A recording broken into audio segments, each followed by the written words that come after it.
Good afternoon, everyone. Welcome to the Special Finance Committee meeting for December 4th, 2025. Long before Canada or British Columbia existed, the Sianu and Sauk First Nations lived in balance with the lands and waters that sustain life in what is now Metchosin. Healthy lands supporting healthy people. This acknowledgement is one step in supporting Indigenous communities as we continue to listen, learn, and act in the spirit of truth and reconciliation. Committee, we have an agenda before us, and we have some correspondence items for that are on the agenda for number 4A. It's the staff report of the 2026-2030 draft 5-year budget financial plan.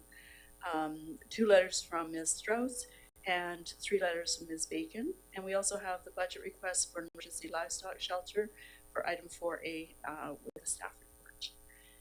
Any other additions or amendments? I can move adoption of the agenda. Moved by Councillor Gray, seconded by Councillor Shukin. All in favor? Carried. Thank you. This meeting is intended to be a space where inclusion is paramount and all individuals are treated with dignity. We strive to ensure everyone feels welcome and respected. I ask that you remain respectful as you present your comments to council, staff, and visitors in the gallery this afternoon. I would like to open up the mic for public participation. Please note that all comments made during public participation will be heard by the Finance Committee and taken into consideration. Is there anyone from the community that would like to speak? Now would be the time. Please step forward. Begin by stating your name and the street in which you live for our recording staff. You have 4 minutes to speak. The lighted timer on the table will help guide your time.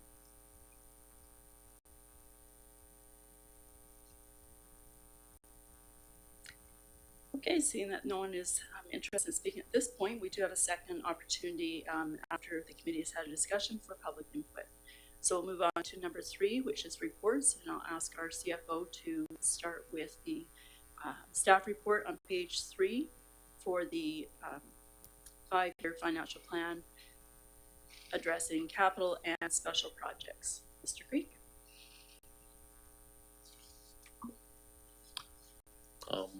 Thank you, Mayor and Council. Through the chair, this report kind of goes back to the last meeting to provide additional information for the capital projects they've been requested for 2026, and then to provide some additional information for the costing on Weir Beach Stairs and the Duke Road East Trail projects. And then there was also an inquiry about installation of additional light at the school. It's been ordered. We're just waiting for that to come in, and then Public Works will install that. And then for the school ramp, still working with Public Works to get some greater detail on that. So I'll bring that forward in 2026 for consideration. And so, per the council motion from November 20th, below is detailed costing of the Duke Road East Trail and Weir Beach Stairs. For the Duke Road East line painting, the center line cost $1,248.50. And then the line painting related to phase 2 and 3 was $17,882.88. That was all done by third-party contractors. The Duke Road East Trail engineering engineered drawings have come to $10,920 so far. And then the Weir Beach Stairs, we have a total cost of $32,295.62, and we're still waiting on the handrails to be done with metal. Public Works indicated that they received a cheaper quote for one, so I think that one's moving forward, but I'm not too sure when it's actually going to be installed. And then finally, schedule A through M, I think, maybe. And now N with the livestock emergency shelter. Kind of gives more detail and a breakdown of what's going on, why it's needed, where the funding is going to come through from either reserve or a grant. And then just to say that there is sufficient funding in reserves right now to pay for all these above projects. Realistically, the Neil Road culvert seems unlikely to be completed in 2026, so I don't know if it'd be half 26, half 27, or some kind of mix between. They still need to do, if approved, they would need to do engineering, design, drawings, and then take quotes, find out who's actually going to do the job, and then see if they can actually get it done. And then the costs for all these projects, they are based on just kind of current estimates. The road specifically based on the road management plan that was prepared earlier in this year. We'll hear from Island Paving and Capital City Paving about their increases sometime in January, February. Last year was about 5% increase in their asphalt costs. And then if council wanted to add any trails or widen shoulders for those roads, it would increase costs, so we'd have to either reduce the number of roads done or expand the budget, either or. And right now, staff are just seeking committee decision on which 2026 capital projects can proceed, so that tenders, quotes, proposals can be obtained early in the fiscal year. And if we get the ball rolling sooner than later, might be able to have final numbers in the financial plan for 2026 before the bylaws passed. And then we can have real figures out there, know what's coming out of reserves and what we have left over. So I'll just leave it up to discussion now.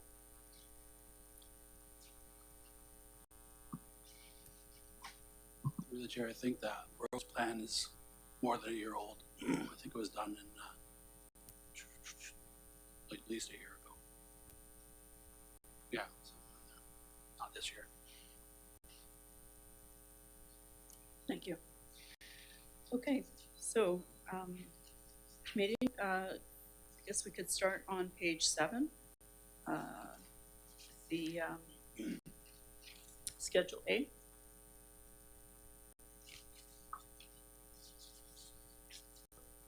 Okay, I'm going to open it up for comments. This one is to do with the roads. And the specific ones that we are asked to look at this year for this funding is Tiswell, Rocky Glen, Glen Forest, William Head, and Sundance for an estimate of $800,000. Any comments to start us? Mayor Little? Yeah, thank you through the chair to our CFO. I know these are for repairs. Is this crack and seal and big patches where there are large potholes, or is this paving big sections? Thank you. Through the chair, not crack sealing, but yeah, actually overlaying whatever we have now, filling in if there is a big pothole, that type of thing, but not just spraying on hot rubber to fill the crack.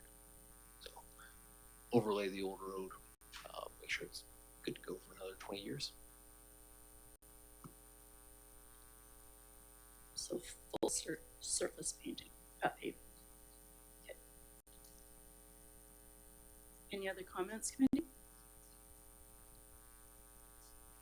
Mayor Little, go ahead. So as we talked about last year, for instance, Tiswold, there is that large pothole that I guess was fixed but is still degrading.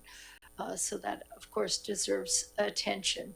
But is the plan to recap? Is that what you called it? Capping? Is to cap the whole Tiswold Road? Through the chair, yes. So it'd be the whole road would be done, not just the one pothole there. Yeah, through the chair, if you look at the roads, study, it in the columns it gives the length of the road, the quality assessment, and then the ranking of when it should be replaced in the year. So, like one comment I would make is are these projects imminent, or they do have to be done right away?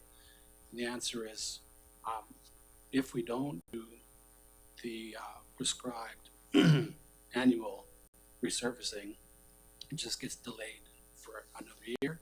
And that means that year's resurfacing gets delayed another year.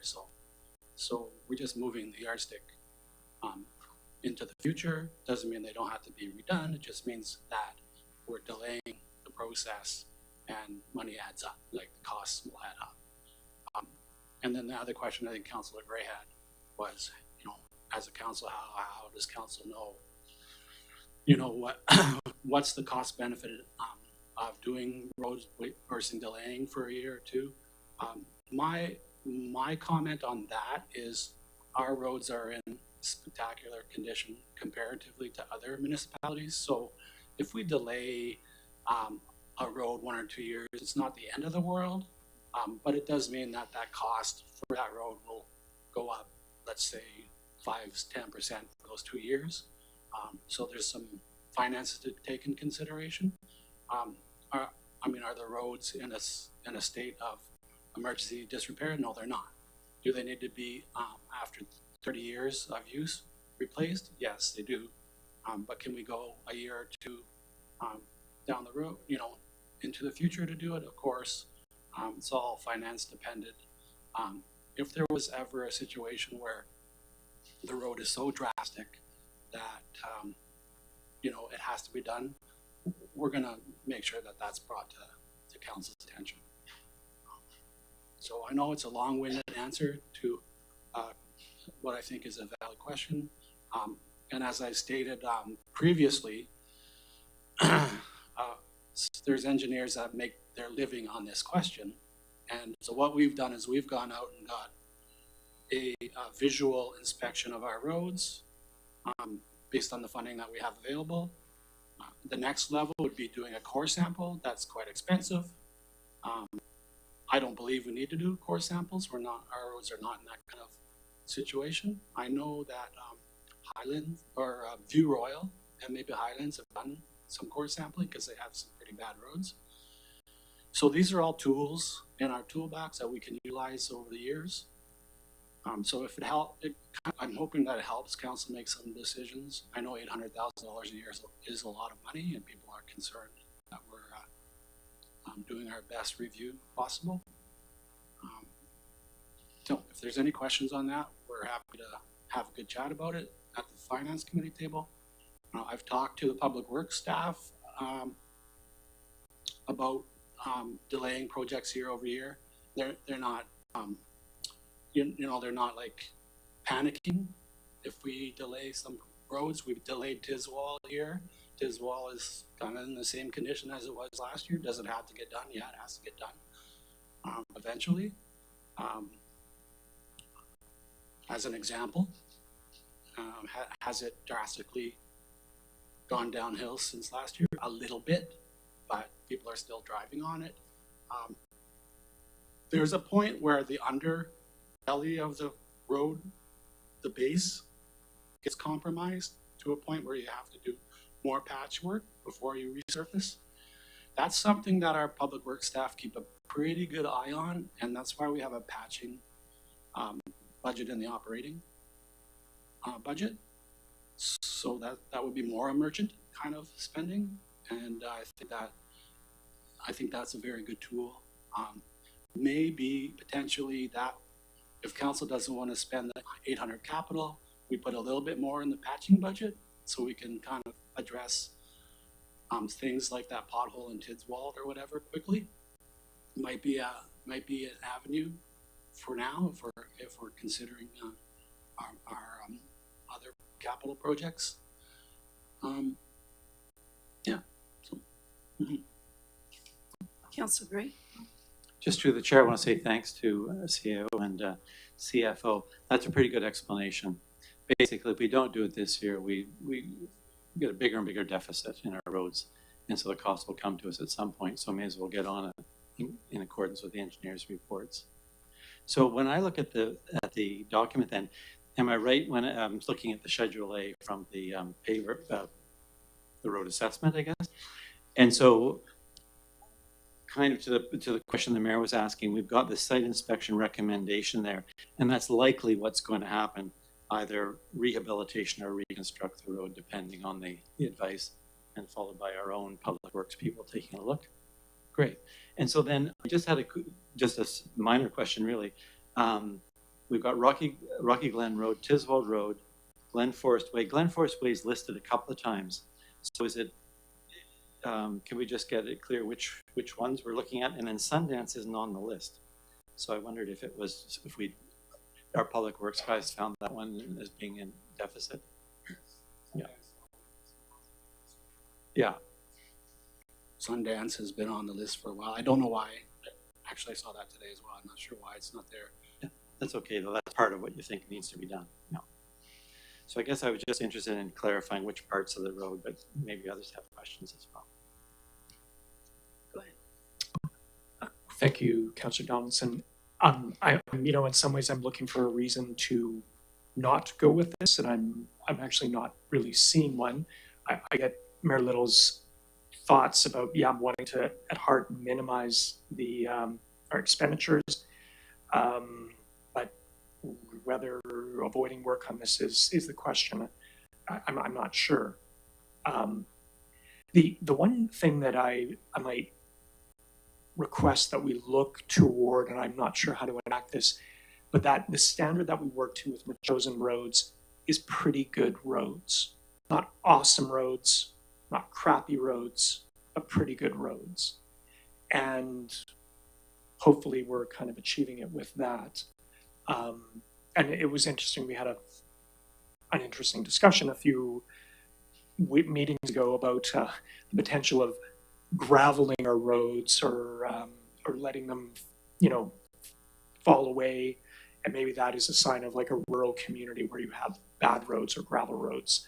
I'm not advocating that, but again, as we move along, the whole concept of pretty good roads is probably the measure that I hope we might take.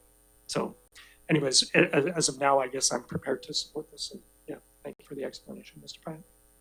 So I do have one question for two different roads. One is William Head Road is in the schedule 3 different times, and presumably because it's a very long road, so there would be sections, and it does give the length there. So I'm not sure which section this is. And the same for Glen Forest. I do know that the lower part of Glen Forest is in very good condition, other than maybe some edges. So maybe it's the upper. So I don't know if you could clarify if it's the whole Glen Forest, or if it's just from Sundance down to, say, High Mount, or what section. So that would kind of help decipher what it is actually we're looking at for sections. And I do know that Tiswald gets moderate traffic flow, but it's the edges that are starting to crumble away as you go through some of their turns and stuff, for sure. So it's just going to continue. There's no support left there with the big trucks that go through for recycle, etc. Hence one of the potholes. Any other questions, Mayor Little? Yeah, thank you. As the CAO says, we really do have spectacular roads, and I'm in favor of having good roads. And I think in an economy where we were flush with money, it'd be great to have spectacular roads, but we've got so many other priorities in the overall budget and the overall five-year financial plan. And I like the idea of putting more money into the operational budget to cover for not spending the 800,000. That's just my opinion. Thank you. Thank you. Any further comments? Mr. Creek.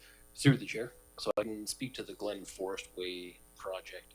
The way Public Works described it was they would like to just do the whole thing right now, rather than having to pay for them to mobilize, come in, do 1/3 of a kilometer, come back 2 years later again.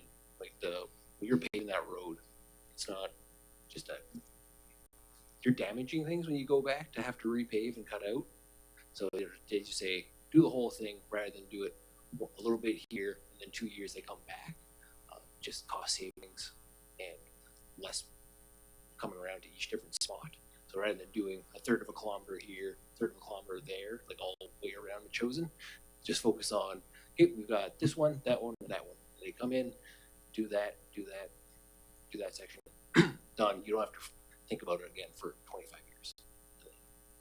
Move on to the rest, because Wauchosen has a significant amount of roads to do.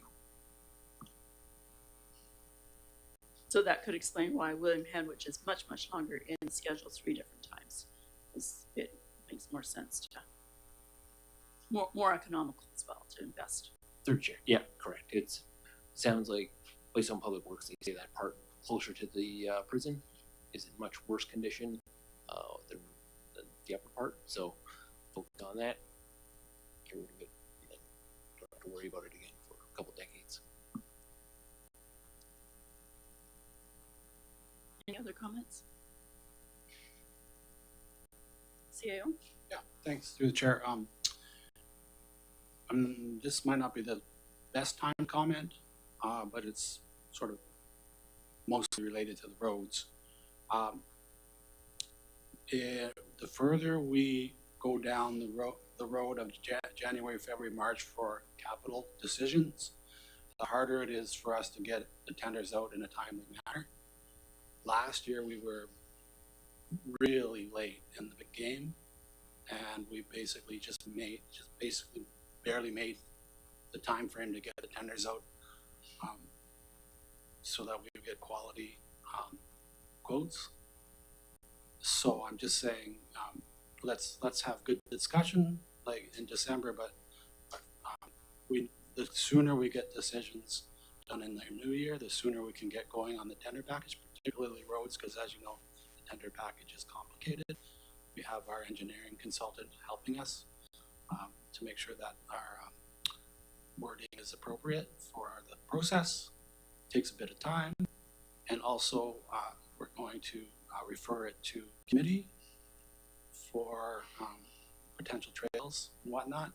That's going to take time as well, and so we want all that public input. So that's just my comment. Okay.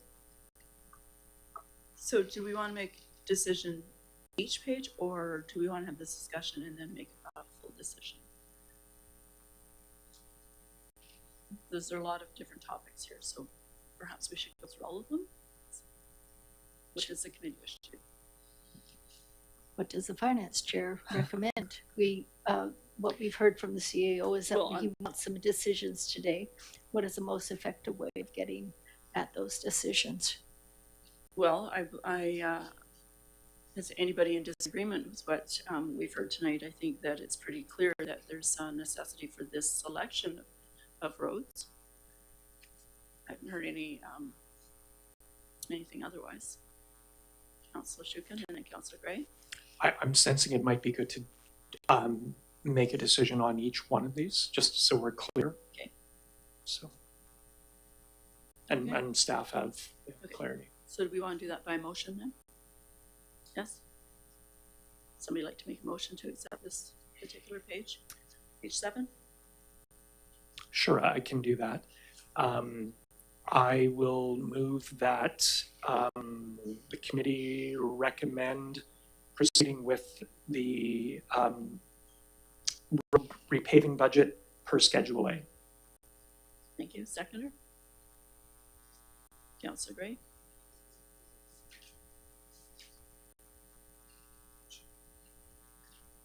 Yeah. All in favor? Carried. Thank you.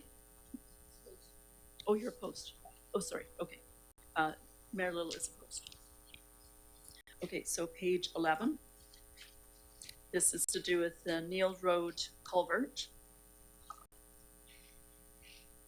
And it is, the cost of the asset is estimated $400,000.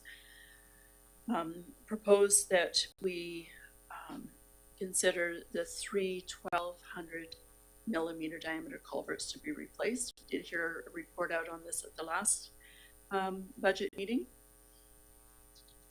And that these culverts actually have been failing for some time, and I believe this road will be up for repaving at some point. So to do the work before we repave is always better than after having to cut through it.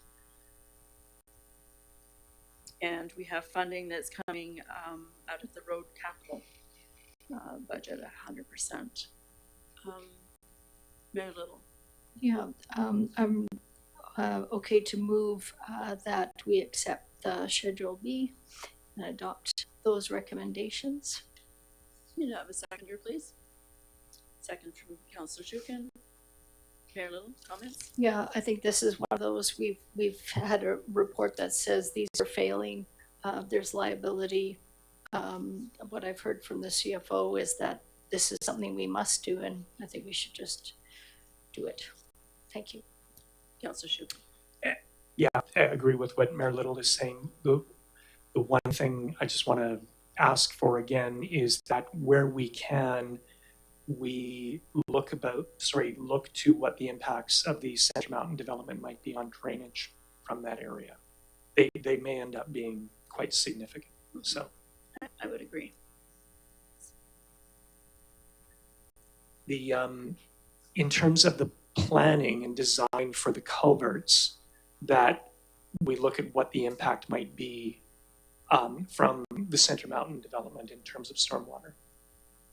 And again, I'm not really clear on the path of the creek to this area in relation to the Center Mountain area, but it is something I think we need to keep in mind. So Well, there is that, and a lot of the water will probably come from the industrial park. And so the significant change probably in the last year is because there's very few trees left, and there will be more construction as the industrial park is developed as well. Mayor Little. Yeah, through the chair to Councillor Shukin, so are you suggesting that perhaps we may need bigger culverts there if there is an increase, and would the engineers give us some guidance on that, looking into the future at the potential downstream effects of those developments? I think that's a very likely possibility. And I think it goes to the question of what is the stream that's being culverted? What's its source? What are the drainage, what do you want to call them, the drainage pathways that feed the creek? So again, a close look at that might give an indication of whether there's the potential for influence from the new impervious surface that's going on Center Mountain. Sorry, and this may end up being more of a complicated question than I'm giving thought to, but I think it's a significant one to get into. And again, for Lower Machosen, I'm betting that the development on Center Mountain is the most significant change in terms of drainage that this area is probably ever going to see. So, yeah. Just for clarification, CAOPET, we did have an engineer look at that area, correct? As to what we have right now for culverts, which are aged, to put in something more substantial, I don't know if it's bigger or whatever, but to withstand large flows of water. Councillor Gray, do you want to ask your questions, then I can summarize at the end? That'd be great, thanks. Yeah, I think I remember from the last meeting, the CFO was explaining the engineers looking at it, and we'll get a price at some point. I just had the notion of in our documents, we might, rather than put estimate, call this one a placeholder too, because I think we're not clear yet about the cost. But we will get that work done, and then I recall it'll come back in terms of getting that information. I had a different question, and I take the point the engineer will need to look at all the water flows and the changes in water flows. But I'm looking at the correspondence from Bev Bacon, and she's raising the issue of fish in that stream and whether or not, what type of culvert we would have. I remember over in Beckingham, the qualified environmental professional provided advice on the culvert in terms of its shape and its size to suit the habitat and to fit with the riparian regulations. I don't know if the same thing applies here and whether we should engage an environmental professional, but that might be a good idea as part of this package of coming together with the best engineered solution. Does that make sense through the chair to CO? Yeah, I just want to add, CAOPET, that the Wilson Watershed Group have gone up through this creek system as well and have cited that there are some fries up there.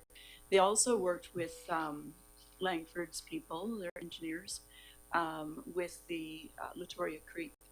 and concerns were what type of culverting and mediation they could do along the embankment, which is still being constructed to, because there's a fish-bearing stream there up near where the school is. So they would be very resourceful, I think, for us to consult with as well. They've given us some reports on that. So. Shall I respond now? Oh. Okay, so I've got all the list. Currently we're in the process of doing an options review and specification report from engineer, not our engineer, but a structural engineer appropriately. And so includes, okay, so we will include sort of the flow analysis from where the water is coming from, the fish habitat for sure, the type of culvert is in the options analysis, and equip, and then maybe the Bilston Creek group, we can maybe do both at the same time as far as getting input. And what I would recommend, because this is a fairly significant project, both funding and environmentally and community, we can bring the engineering specifications report to one of the committees, whichever you prefer, and have a good chat about it, and people can kind of give their thoughts. There's time to do that process. I think it would be valuable for the community to see the amount of care that we take in the development of the the culvert replacement. And just keep in mind that there's only one access to a number of houses up top of Mill Road, and we're not saying it's an emergency, but if the road did fail, we would have some concerns on our hands. so and even the work on the road is going to take care, because we'll have to keep a lane open. So we're very concerned, we're very aware of that situation. So the crew are keeping an eye on the location as far as deterioration of the road and the slumping of the road. But I do believe we have time to go through the public consultation on this one. And once I get that kind of report from the engineers, I recommend we'll bring that back for review. Okay. Great. Thank you. Okay. Councillor Gray and then Mayor Little. And I'm just wondering, through the chair, the Bilston Watershed are a great group, but the professional may be the better way to go, like a qualified environmental professional. Then the Bilston group could look at that, as opposed to them being an arbiter. So I'm not sure they've got the background. Thanks. Mayor Little. So thank you for that information. So regardless of what options we have, the types of culverts, who we consult with, I think the motion on the table advances this, so that it shows that the Finance Committee is interested in moving forward with the culvert replacement. Correct. So did we have a motion already? And we had a seconder? Okay, and called question? All in favor? Passes, thank you. Okay, on to the EOC roof. So Schedule C on page 12. We also heard a report on this at the last meeting. This is an estimate of $40,000 for this roof. And some funding sources that we have recommended here are 50% from the fire department equipment and 50% from the building replacement funding streams. Any comments? Councillor Gray. Yeah, I think at the last meeting I asked, and I think we heard back that it's okay to leave this one until we decide what we're doing at the fire hall, which would be next year. So I think it's probably best to put this one aside until then, as the roof is not in peril. Okay, any other comments? Councillor Shukin? Apologies, I may have been dozing at that time, but is that an accurate assessment? Okay, I'm glad. Good to believe it too. Okay, so move on to the next one. Schedule D, fire hall placeholder. This is a cost of a $1.25 million. And the funding resource here is from the Growing Community Fund, 100%. So 100% of this cost, right? 1.2. Any comments, Councillor Gray? Yeah, I recall this was in our budget last year as well, and it seems to me that it's just a good move. I know a number of people in the community have reacted saying, my gosh, what's happening? And what's happening is the process that we're going through around the new fire hall. So this just provides the financing in the event that we make some decisions to spend this year. And that's how I take it. And that's why I'm okay with this. Councillor Schuper? I can make a motion Sure. to, I would move that the committee support the allocation of $1.25 million per Schedule D as outlined in the report. Thank you. And the seconder, please. Seconded by Mayor Little. Any further comments? Seeing none, go ahead, Councillor Gray. Well, I'll just note that what the money is, what we're talking about spending the money on would be the beginning of the project, asking for funding to hire a project manager and perform analysis of options and designs for refurbishment or rebuild of the fire hall. So that's what we're talking about. It's not like the building's going to get built this year. It's the background to that, and I guess there may be a call for some financing at different points, or funding rather. Right, and that is stated here under the justification for the expenditures. Thank you for highlighting that. Call the question. All in favor? Carried. Thank you. Schedule E, fire equipment, and this is a cost of the asset is $50,000. And the justification is that the tech replacement gear is for miscellaneous equipment that goes through its life. Gear extractor, which we heard at the last meeting, the fire chief was able to explain the difference between an extractor and extrication tools. These are pieces of equipment that do get a lot of wear and tear when they go to an emergency scene, and so we're looking to upgrade and or replace. In this case, it's replacement gear. And the resource for the funding is general reserve for 100%. Any comments? Anybody like to make a motion to accept this, Mayor Little? Yeah, make a motion to accept Schedule E. Okay, and a seconder, Councillor Schuken. Any further comments, Mayor Little? I think this is another one of those, if you have a fire department, you have to keep it well equipped and provide the necessary resources for the firefighters. So, thank you. Thank you. And Councillor Gray. I had a question which need not be answered today, but I was looking back in our operating budget, and we're talking about increasing that budget by $16,000 a year for repairs and maintenance. And I wondered, and then these are smaller amounts, or like a couple are smaller and one larger, and just how they fit together in terms of what all are we spending money on. So I got these ones, and then so it's referring back, but maybe we'll pick that up under the operating budget if that's a better time to ask about that. Mr. Gray, can you help us with this one? Through the chair, I believe that 16,000 additional for the repairs and maintenance was going to be related to the building itself. Just getting that kind of up to snuff to make it a little healthier, a little safer for the staff and volunteers while they're in there, while the decision is still being made and figured out for the new hall, refurbished hall, versus just the equipment here. Thanks, that's helpful.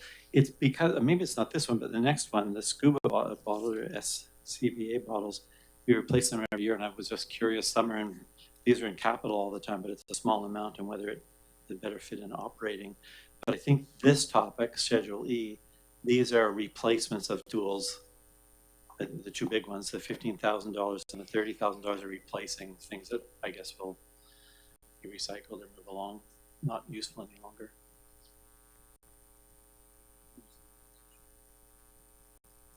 One's an extraction tool. That's for removing people in the car.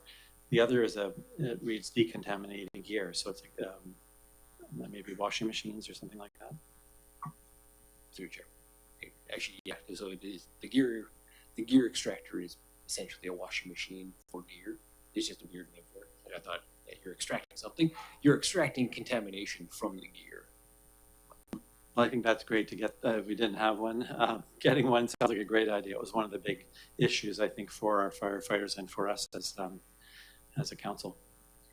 Yeah, and the extrication is the jaws of life, also known as the jaws of life. So yes, very useful piece of equipment that keep us moving in the right direction for health and safety of everybody.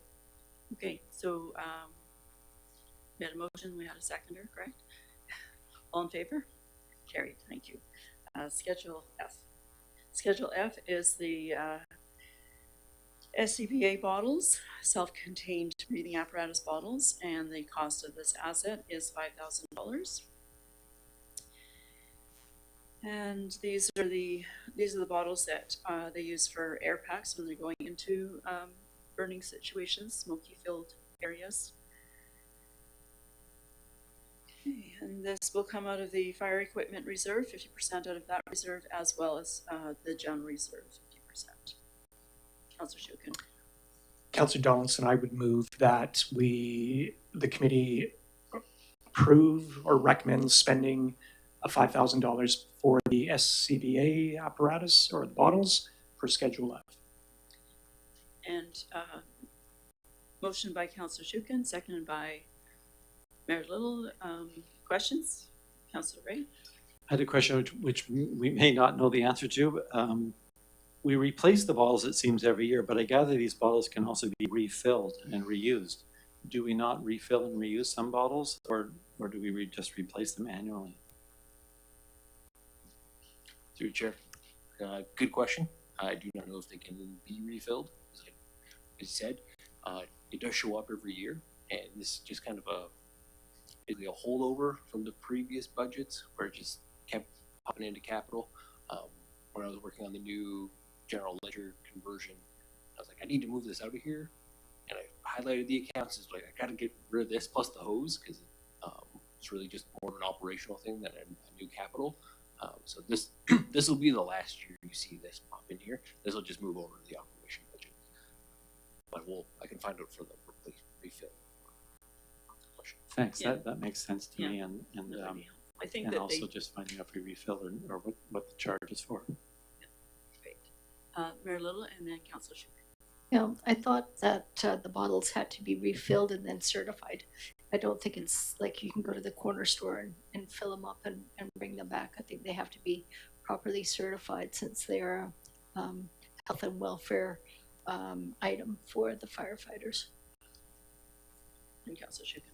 Through you to a question to Mr. Creek. So we'll move the expense into operations next year, but it's going to be about the same expense. Through Chair. Correct. Maybe a little bit of inflation finally kicks in on it, but yeah, just over 5,000. I predict. Thank you. Okay, so call the question. All in favor? Carried. Thank you. Schedule G is fire truck number 6. Cost of this asset is $250,000. And the current engine number 6 is 16 years old, and obtaining replacement parts is becoming an issue as they no longer are manufactured. Benefit to a new truck allows for greater fuel efficiency, easily accessible replacement parts, and reduced R&M. Lack of funding. The increased downtime while parts are being found for the truck, lower fuel efficiency. The funding resource that's suggested here is a statutory reserve fire equipment 100%. Comments? Okay, well, I'll start. So it was explained to us at the last meeting by the chief that this truck is having some issues with operating, and that there is another department that may be interested in taking this truck, which does beg the question if they're taking something that we can't get parts for, or maybe they can. And so if they can, then why would we not keep a 16-year-old truck? Because our trucks will tire out at a later date. So that would be one of my questions. I'd like a little bit more clarity on that, what are we actually going to do with this truck? Are we giving it to another, selling it, or how are we going to dispose of it? And if we're disposing of it and it's not useful to us, but it's useful to somebody else, how do we justify that to the people who are actually paying for this? Councillor Shukin, you have a comment? Yeah, just what more of a question as well. So the 250,000 that we're being asked to allocate, is that for a deposit, or is that to be put into a reserve, or is that to outright have available to buy a new apparatus? Through the chair. So that is for a deposit, essentially. Once one comes up, that's just kind of sitting on the lot. It's not going to be manufactured specifically for us. Just to have something there, so when it appears, she can say, "Hey, I got some money for it. I want to lock that in, and then we'll give you the other half in the following year." Councillor Shukin? So the amount would sit in a reserve until we're ready to pounce, or we're gonna? Okay, great. Councillor Gray? Well, I am like you, Councillor Johnson. I'm just concerned about the expenditure, the size of the expenditure, and the rationale. And I don't know if is this truck giving us a regular problem, or is it just that we need to do some repairs from time to time? One would expect some form of repairs on a 2016 vehicle, but I'm puzzled with the request. Any other comments? Okay, so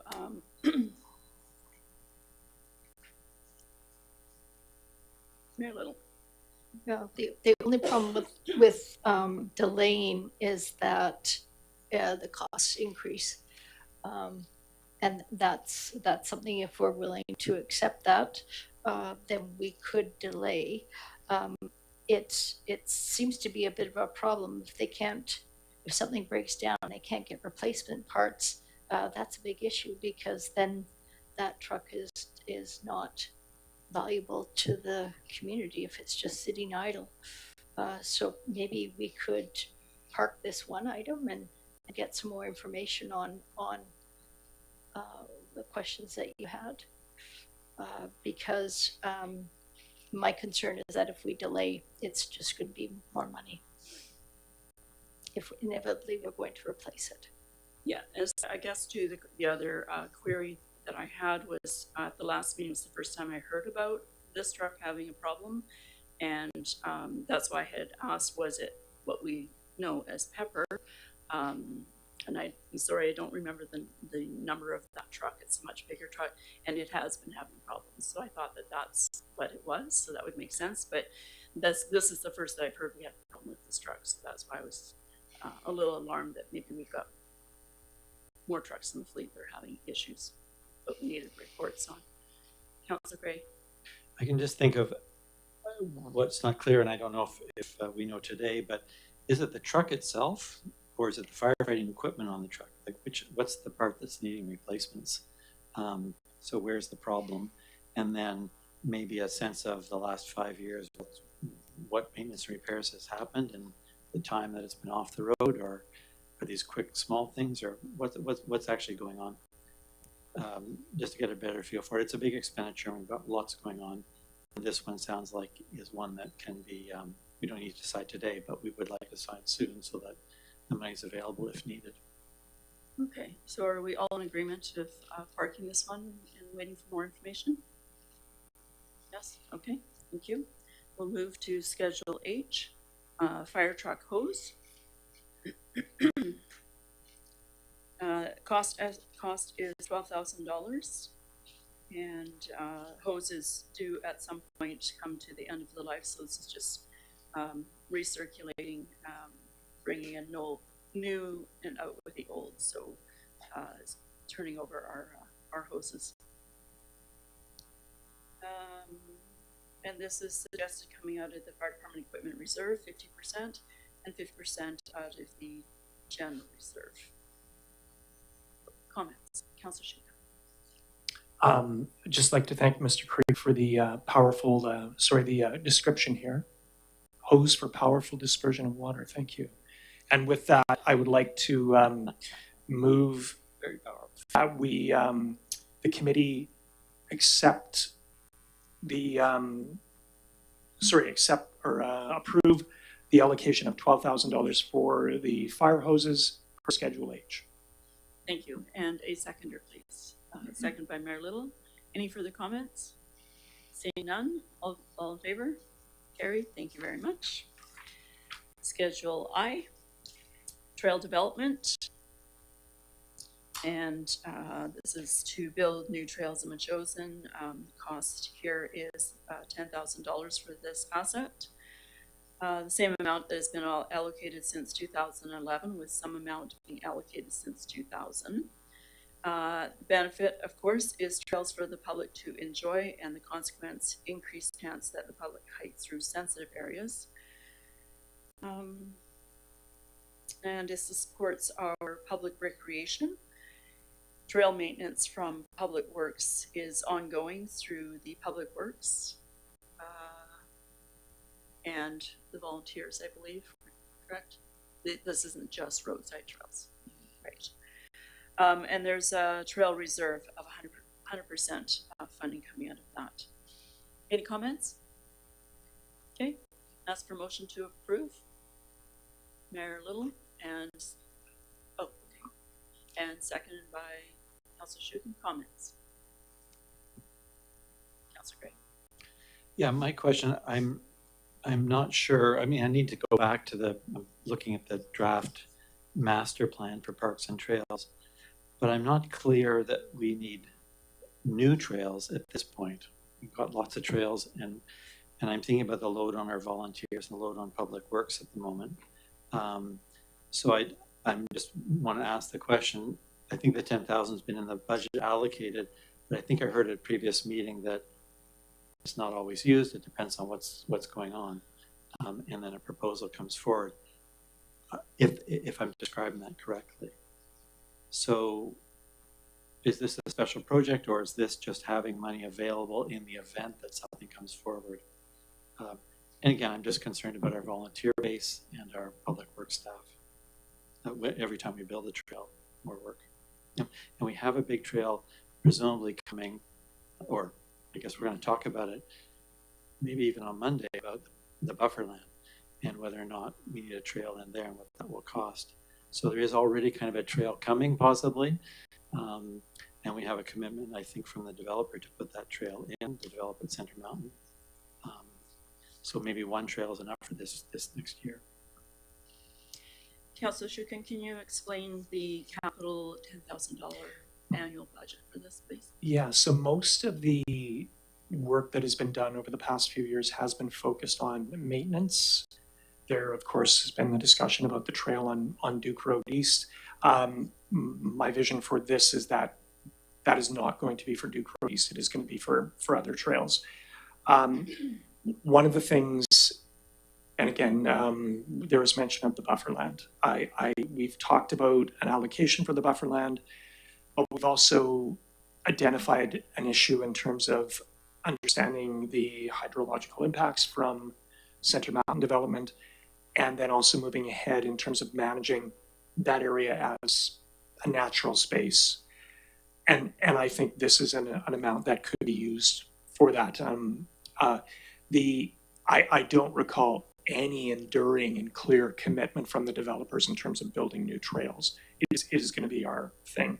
And I think if there was such a commitment out there, it has to be, scrutinized for sure, because the developer is going to build trails. They're going to build it. Presumably they would build it to suit their needs. So I think this is a really small amount, and we have a very big need, especially in the buffer land and possibly other things that come along. So, yeah.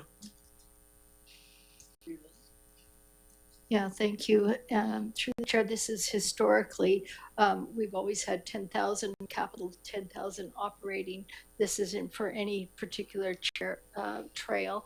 And often it is not used, but it is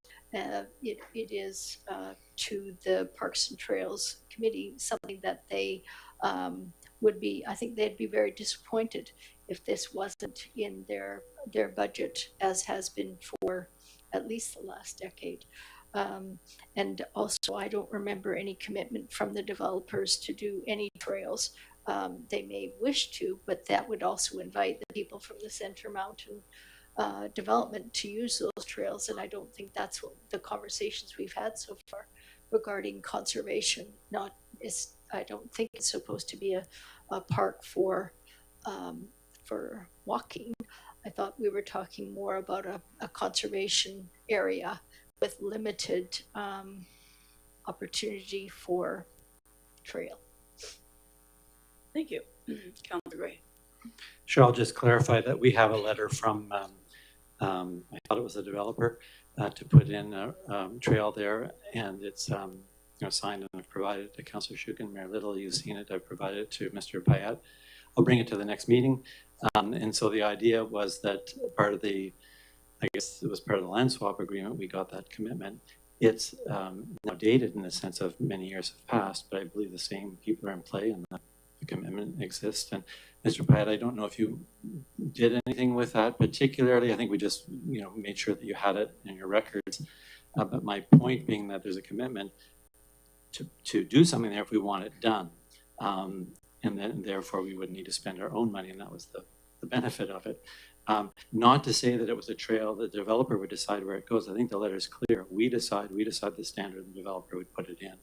And I'll get that to all of council, and perhaps we can put it in the next agenda package for the finance committee so everybody can see it again. Okay. So we had a motion. Okay. Councilor Gray. Can I just get clarification? So in the budget, I don't want to short the PTASK myself. And so in the budget, we've got, at our last meeting, we had $10,000 for capital projects, and that $10,000 was for trail development. Then there was another section called special projects, and that was $10,000 for PTASK for trail development. So 10 and 10 makes $20,000. So today we're looking at a $10,000 allocation. I presume the one 10,000 proceeds, the one that they usually get, and is this the special $10,000? I'm just looking at the materials we received at the last meeting. Is this a question for Councilor Shukin or For CFO? I think Mr. Creek knows what's happening. Through the chair. So this 10,000 is for their capital budget itself. The other 10,000 is just sitting in their operating budget, which still needs council approval, but it's not broken out as the separate one. So it's only 20 combined, but you really only show this 10,000 as a separate line item just because it's in the capital section. The 10,000 sitting over there in the operating budget is more for maintenance of one rather than building a brand new one. So PTAS will get, if we approve the operating budget, they'll have their usual $10,000, and then this is for a special new trail if a new trail gets developed. Through here, correct. Yeah, if it gets developed, because again, it wasn't used this year, and probably in those last 15 years, maybe half those years they actually used it. So just kind of sitting there. As an example, and I think Mayor Little, you were involved with PTASK at the time, but there was an interior trail in Elmerman on the upper ridge that was put in as a that wouldn't have cost very much, but that would be where some funds would have gone to something like that. So there's small projects. The one for Beckingham, I suspect, came out of that subdivision, correct? The Beckingham one should be paid for by the developers. Correct. Yeah. That's what I meant. Thank you. Okay. Yeah. Yes. I was just hoping Mr. Creek could, for council, explain the carryover funding from 2025 for Parks and Trails, like if they're going to do mapping for the master plan, just to remind the committee. So through the chair, That master plan was budgeted in 2025 to be $20,000. Right now, I just signed off on an invoice today for $100 on there. I think we're still under 1,000 total that's been spent in 2025. So that whatever's left over, unless Parks Trails has another meeting, we'll just roll that into next year to be used, and then hopefully finish off the plan for the district. But it'll still be there because we've already allocated it. Thank you for the update on that. I appreciate that. Okay, so back to this one. So we have a motion to. Okay, so I'll call the question. All in favor? Opposed? Opposed by Councillor Gray. Move on to Schedule J. This is the school capital costs. Description is there are sorted expenditures that arise during the year. And in this particular case, it's noted that $20,000 for septic tank replacement and $10,000 miscellaneous capital. So the $20,000 set aside for septic tank replacement in 2029, which will be at the end of its current life, and $10,000 for sorted capital expenditures that arise during the year. This is just the justification.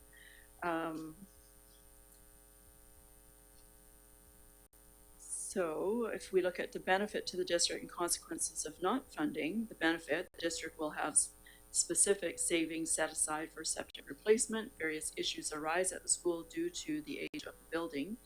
Being able to fix when the issues arise keeps users safe. Lack of funding, replacing the septic tank would use funds from other reserves if not set aside now.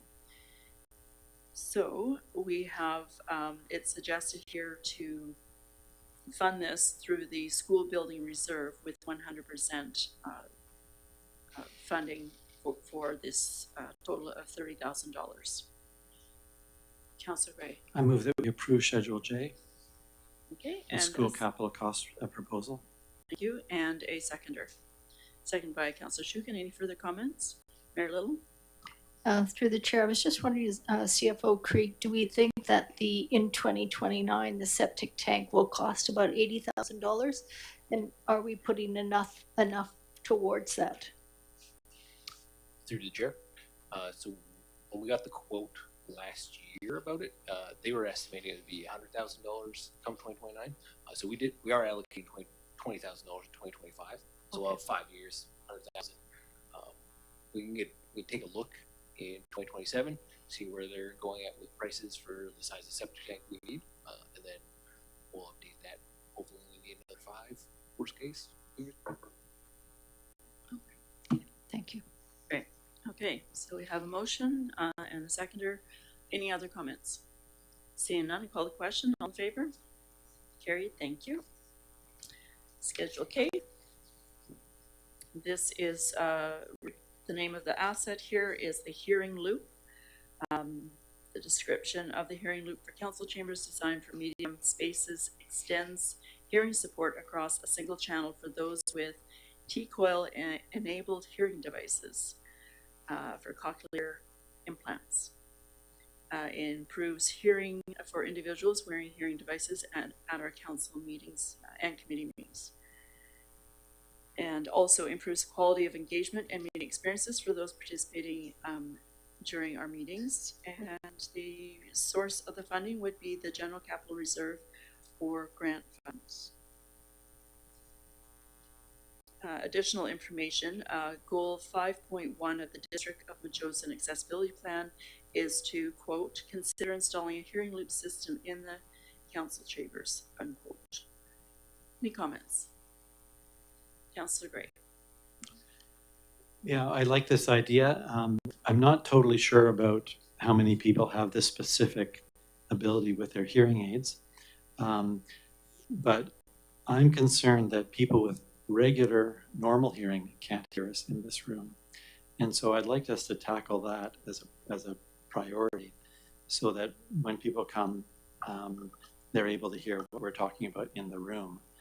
And then presumably that would help also people with hearing aids and then see where we sit. So I'd like to suggest that we tackle this one with grant funds if we get grant funds, but not so much from operating or the capital reserve. And then we get some, I'm not sure what the resolution is here, if it's speakers or more speakers or differently positioned speakers. But I've heard from lots of people in the audience, it's very difficult to hear in here.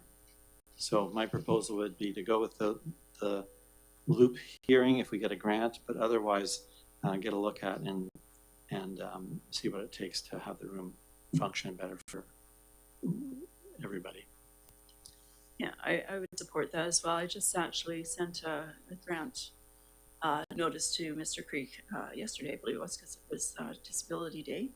And it's up to $40,000 for the Rick Hansen's organization. We also have the Spark grant, that's another $25,000, and there are a few other accessibility projects that we could be looking at, specifically the school with the lighting and the ramp, or an enhanced ramp. This was one of the things that we all talked about at our strategic priorities meeting last year, I believe, where we would keep accessibility in the forefront. So there's the two grants right there to start with some things. Lighting would be another one that would be helpful, but that's more infrastructure.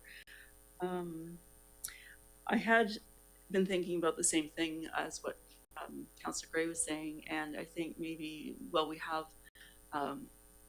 somebody with more expertise than I at the school. I think it's Shallow Music that does things like acoustics and speakers, and probably did help us a little with this. Plus, we've had technology or technicians come in, but as you'll see, where the pot lights are at the back, recessed speakers there might be an option, but I don't know how it works with these sorts of things. So maybe we could ask the fellow from Shallow or somewhere else, because we are getting feedback consistently on not being heard in the chambers, and oftentimes people will stay at home because they can hear better on the live stream, which bodes well to say that's why the chambers are pretty empty tonight.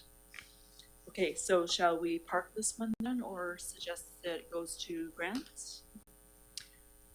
Well, what about a motion that we request staff seek grants for a hearing loop system and also investigate improving the audio, the acoustics in council chamber? Second that. And second by Councillor Gray. Any further comments? Mayor Little? So do we already have a grant that would address the hearing loop? There's Spark grant? Spark grant is $25,000, and we do have a couple different projects, and this is one of them that could be applied for, sure. So have we got other projects that are beeline for that funding, or? No, we've only just talked casually about enhancing the school with a better ramp, or hopefully our staff can, because there's certain standards you have to have for the grade and width of ramps for mobility. That was just one. I'm sure there's other things, but that was something else that came up recently. So again, there's two grants right there, so $65,000 total. Not to say that we would get the full amount, but options to be able to apply for sure. But if we've got $25,000 sitting there, and this has been a priority for a couple of years, why don't we just do it? I think that's what Councillor Chukin was suggesting, we apply for grants. Oh, right? I'm saying, do we not already have the grant in hand? No. So we have no grant money right now. No, that was spent last year, but there's a new one coming up. Yeah. The two, the Spark grant and the Rick Hansen grant. Yeah. Just have to apply for them. Okay. So we have a motion. We have a seconder. Councillor Gray. All in favor? Carried. Thank you. Okay. Schedule L. It says roadside trail barriers. And so the description here is the trail barriers to prevent vehicle parking on roadside trails and culverts along Happy Valley Road. And I'd just like to add William Head Road, the top of William Head Road from the community hall down to Perry Road, or maybe not even that far, but the first section there where the roadside trail is not delineated with with bushes, trees, or ditching, and it's where people are parking considerably. We've heard a lot of feedback from residents on both these trails where it becomes unsafe for foot traffic.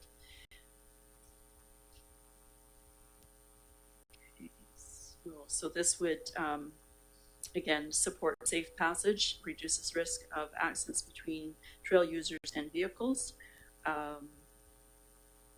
We've probably all seen these barriers a lot in the urban areas when it's delineating with different pathways that they have, cycling paths, that sort of stuff. Theirs are usually a lot longer than what I think we would suggest here. We probably wouldn't need very many, but that's why the estimate is much smaller than what we would see in the urban areas. This is $7,875, and would be coming out of the funding source of trail replacement. It was mentioned, I believe, in one of the correspondence letters that perhaps this comes out of the Public Works budget somewhere, and I had actually been pondering that myself, because Public Works, in their budget, they do take care of things like delineators,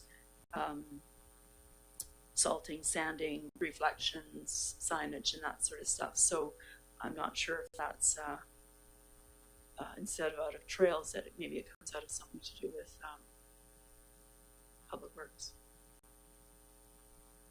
Councillor Shukin, and then maybe Mr. Creek. Okay, Mr. Creek. Through the chair. Yeah, we could take it out of Public Works. Like the funding doesn't really matter per se. It's like more of a, if you want the project done, we can certainly fund it through Public Works. I'll have to check how much of a surplus we've got in road maintenance or roadside trails. They generally have a decent amount sitting in roadside trails, but I know they do, like a surplus in their operating budget. I know they do want to do a number of projects because it has been kind of pushed to the side, but I'm sure we can make it work for 1 year. It's no problem. And Councillor Shukin. So two things. If it's easy, I have no qualms about taking out of Trails capital replacement. I think as I'm looking at my little sheet here, I think we have $108,000 in that reserve, but one or the other, it's all good. The question I have is whether $7,800 is enough. And I would almost like to bump that budget up to 12 or 15,000 with only a focus on those two sites, though, Happy Valley and Rocky Point. Better to allocate up to 15,000 or 12,000 or something than start off and then we don't have enough money. But, Mr. Creek, with the barriers, there's also delineators that come with those. Some of them are quite tall and some of them are maybe only 15 inches. Was that included in the price? Through the chair, couldn't tell you off the top of my head. I don't know how big the delineator would have been, but I'm happy to say if you want to approve 12,000 a night, we'll go get a quote for that, and then we can come back if it's over 12 for both locations, and just get your feedback on that. Councillor Shukin. I mean, that sounds good. I have to say, though, what we put there should really be conducive to, the nature of the village core in terms of appearance and functionality for sure, but appearance as well. And then every time I hear the word delineator, I think of a bright red plastic pole. So I don't know that. So in my mind's eye, what I have thinking there is just sort of a nondescript, almost cement barrier that does the job, just doesn't make a big show of itself and whatnot. But so I might ask before I would support the 12,000, but I think we should be really clear on what it is we're putting there. Mm-hmm. So are you referring to the brochure that I had circulated several months ago that we got from Colwood? No, okay. So they are the low barriers, enough space underneath for water and snow and whatnot to go through. the concern about not having, and I've only just learned this because of some cycling accidents, where they didn't have the delineator, or they had just, the ends can either be angled or straight up, and have caused some serious accidents with cyclists obviously not paying attention, but still, the delineator just gives you a little bit, because it's all blending. It looks like cement, and it is low level. It's not like the no-post barriers, which are quite high. So we do have delineators throughout the district. Liberty has them on some of their winding parts. Same with Esterns on Happy Valley Road. They're quite tall, but the ones I'm speaking of are only about 15 inches. There's two different heights. And you'll notice if you go up Happy Valley Road or Latoria, where there's new installation, it just gives you a bit of an attention at the end. So, I'd appreciate seeing the brochure again. You must have sent it, and I must have missed it. yeah, a long time ago, but they're all over the place now. So that was just the example. We have talked about this, not us, this council, but previous councils, about doing boulders and curbs and scissor fencing and all sorts of different things, and nobody's come to any particular agreement. The big concern with Public Works was snow plowing and that sort of thing, and they won't be right on the roads. They'll be off the road, but so all of those are, I shouldn't say off the road, but delineated enough that it wouldn't interfere. Councillor Gray, you had a comment. Yeah, I'm not clear on what a barrier is versus a delineator. I'm not clear at all what we're talking about. Sorry to cause it. So But is it like a curb? it looks like it, but they're in sections. They're about 3 feet long, and then they can be pieced together depending how long that you need them. I wouldn't suggest that we go the whole length, because we'd need people to get in, well, obviously in and out of driveways, but the delineator piece is what stands up on top of it. The ones we see on our curves are very flexible. I remember having a conversation with Mr. Gravel about those. Yeah. Thank you. So then I'm back to basics here. What's the problem? So when I look at Happy Valley Road, where we're talking about, I guess cars park there, but I don't see them there. Now, maybe they park there on Machosen Day and on the garage sale day. If that's it, then I would have thought we would just call enforcement. We pay quite a bit of money to the police and have them take a few cars away, and that probably bring close to that. Or is there some other, is it right? I'm not seeing cars there, except on the big parking days, and I think we could handle that without spending this money. So that's the first Happy Valley, and then I'll talk about the other one in a second. Okay, so yeah, every time we have events, and for years it used to be the event organizer was supposed to put pylons out, and then it didn't happen. And so we filled in a ditch. It cost us over $45,000 to fill in the ditch, and we had to get special kinds of drainage, culverts and that sort of thing. And it was a perfect parking spot, and that was always the concern, that it would turn out to be parking, and therefore people could not traverse safely on foot, pushing strollers and cycling, that sort of. I have oodles of pictures showing how people park along those corridors, and it's not just what's happening at the community house or on the grounds or at the school or the community hall. It's everywhere.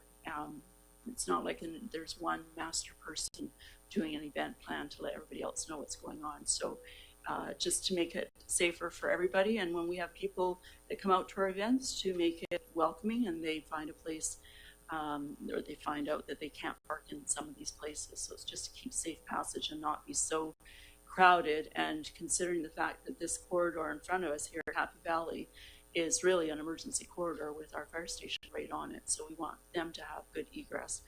Mr. Payat, you had a comment? No, you said it all, and just the public concern is the have to walk on the road too far onto the road when all the cars are parked on the side. And that's just the safety issue there. Right, so we have no parking signs, and then, as I'm saying, probably much less expensive simply to enforce. You call the police and have them come and take the cars out. I mean, if the signs are there, then it's a no parking zone. And if it's only events, it's not it just, I see us spending this money. I'm curious about that. Because if, otherwise I don't see cars parking there.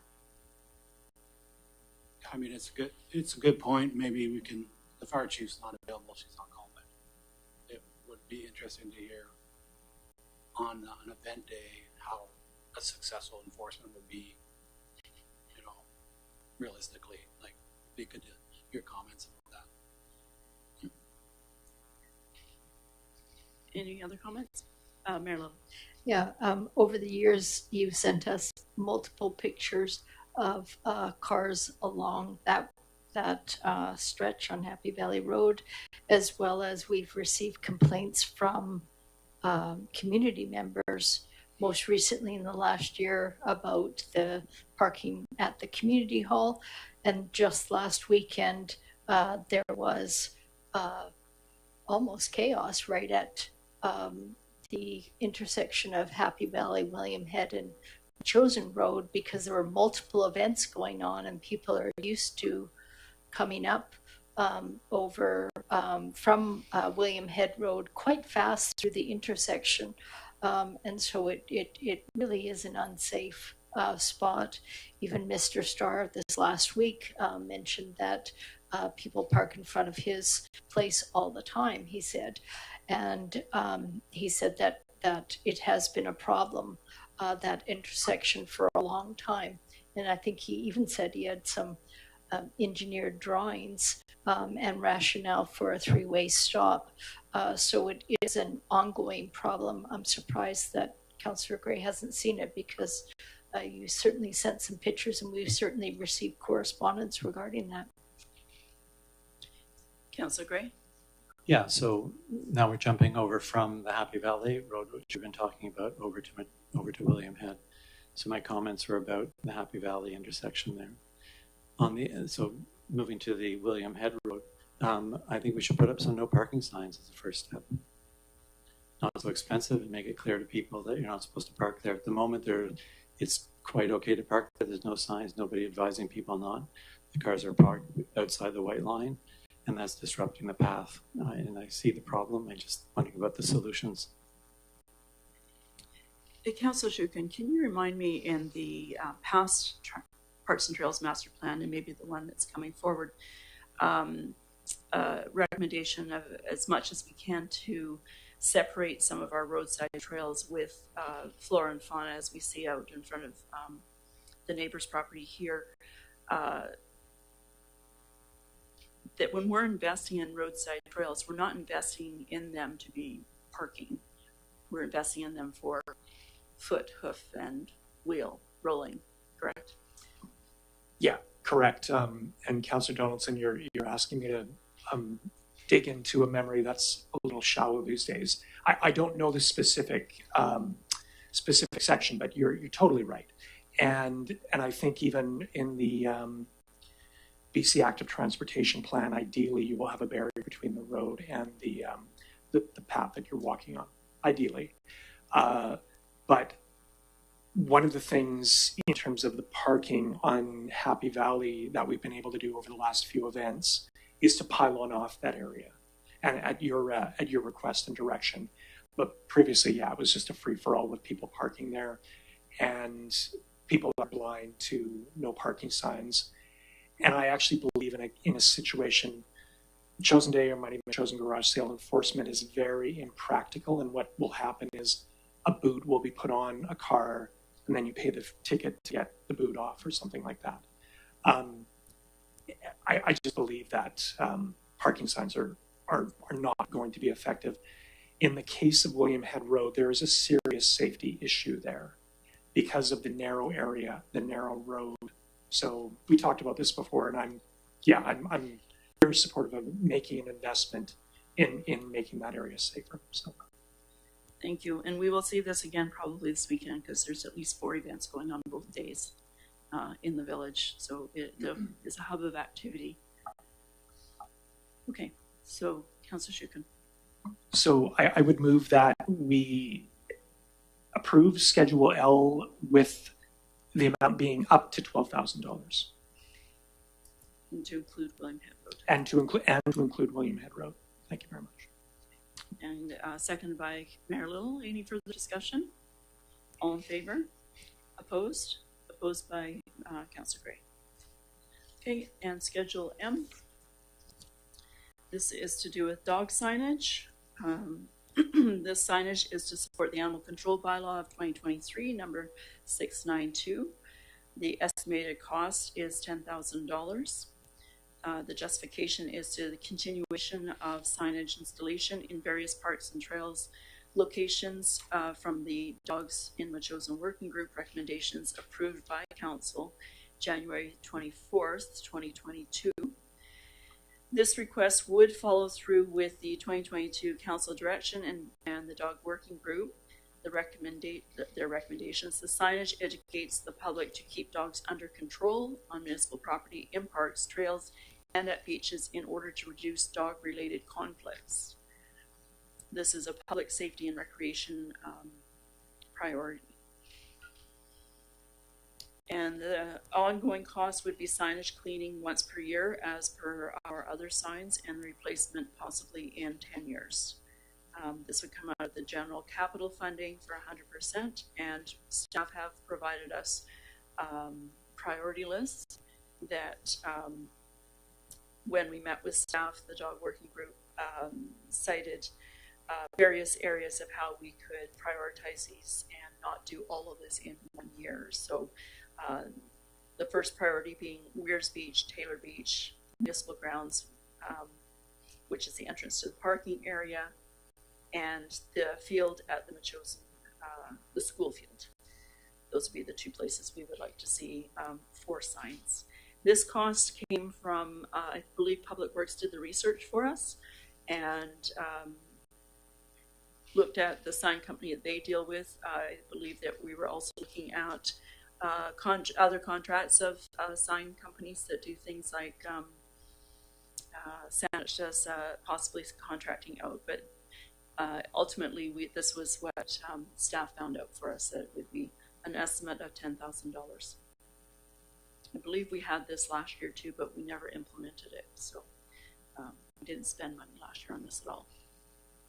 We are getting consistent feedback from not only our staff, but residents and users of the fields of dog feces and dogs running out of control. We have had that with some of the beaches, but these particular beaches are the only 2 that we're focusing on right now that we actually have some jurisdiction over. And it is an educational component. Any comments? Anybody want to make a motion to approve or move forward with this? I'm prepared to make a motion to approve this. One of the things that I would say is if you have a hope of enforcement on particularly egregious cases, signage is going to be important. Otherwise, no one is really fully aware of what the bylaw is unless you choose to read it. The one thing I have heard increasingly is the impact of commercial dog walkers. And there's a case that I've actually heard of and seen the signs of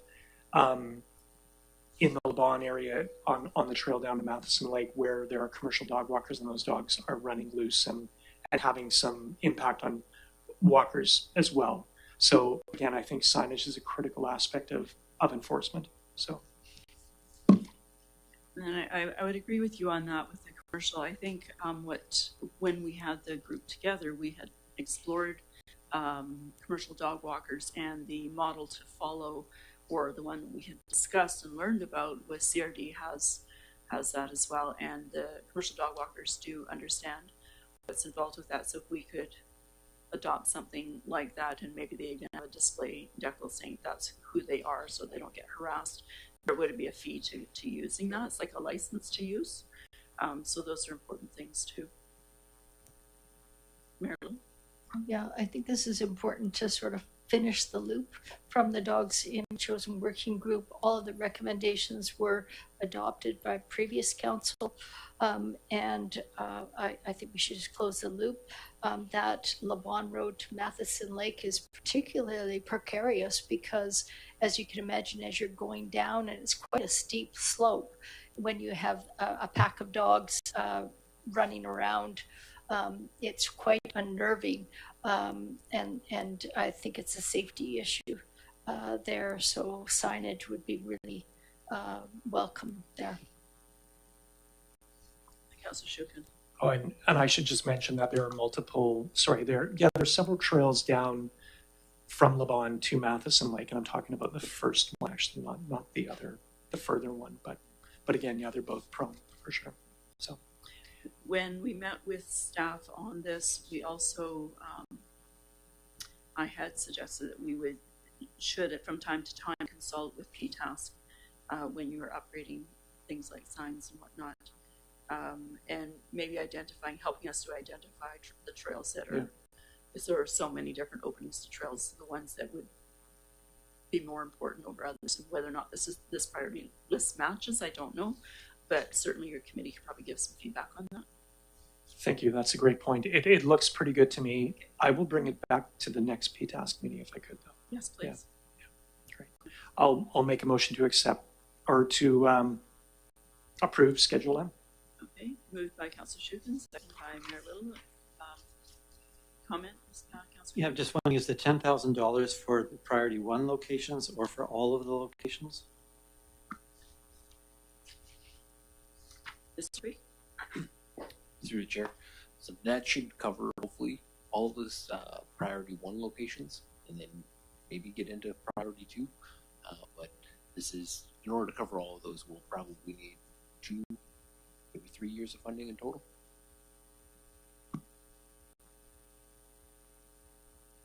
Councillor Gray?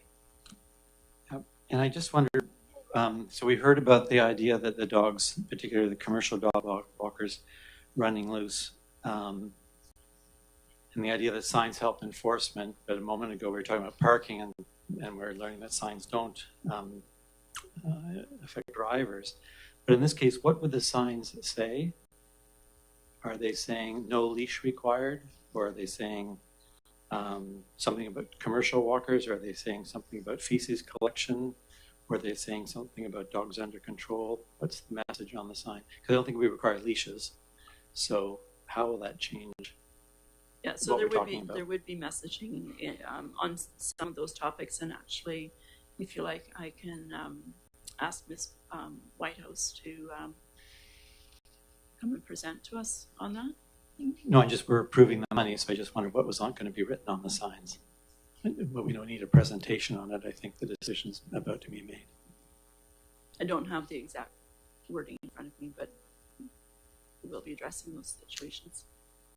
And I'm recalling that when we went through the dogs and chosen working group, there were a number of examples of signs. And but I think the big one is an indication of dogs being under control. So It is. Okay. So I'll call the question. All in favor? Opposed?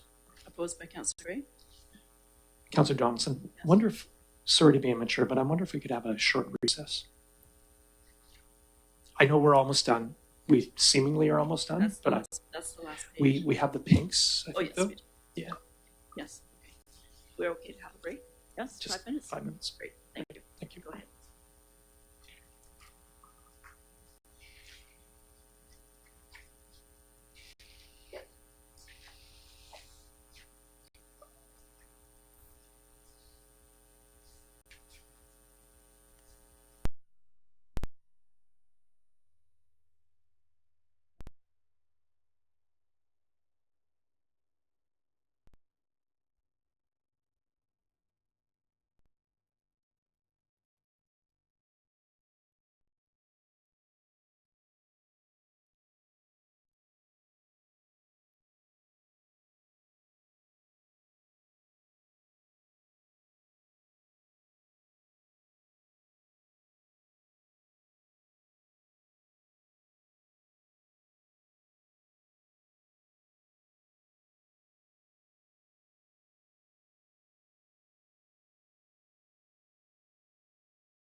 Okay, welcome back to the second half of the show. Okay, so we will now address the pinks that we have. I thank Mr. Creek for addressing the correspondence that we have from Ms. Strauss and Ms. Bacon. And so we will go to page 13. It's in the agenda. This is a budget request for emergency livestock shelter for item 4A. It's a staff report for the current budget discussion for special projects. So the asset here is the emergency livestock shelter. The description is this request seeks municipal support and capital funding to construct a permanent roof structure over the 6 temporary livestock stalls to be installed on the Machosen Equestrian Society riding ring area. The structure is approximately 20 feet by 30 feet, engineered and compliant with ALR, ALC, and municipal building regulations. The estimated cost given to us here is $25,000 to $30,000.